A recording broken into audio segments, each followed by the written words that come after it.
Hi everyone, Master Stash here, and today I have my Hoover Windtunnel tempo bag.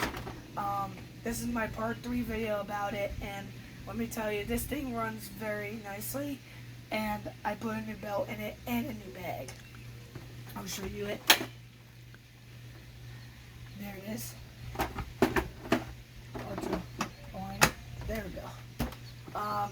Sorry I couldn't make this last week. I was planning on making it last week, but I had a cold, so I couldn't do it. And I still do have a little bit of a cold because my voice is not normal, but it's fine for now. So anyway, here's how it runs.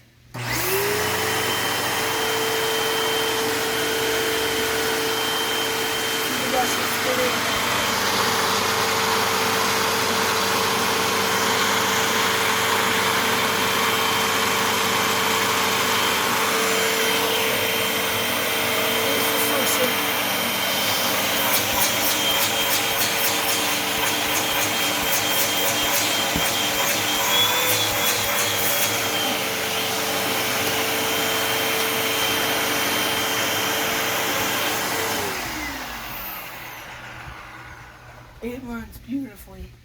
It really does. And I really love it. I was so glad I was able to find this on eBay for 56 bucks. It was a great deal for a working vacuum. And I also spliced it. I also fully put a new cord in it. So now it fully has a new cord on the thing. So that's good. So I hope you liked it for today's video, everyone. Please make sure to like the video and subscribe to our channel below. And also comment what would you like me to do next. Stay tuned. Bye, everyone.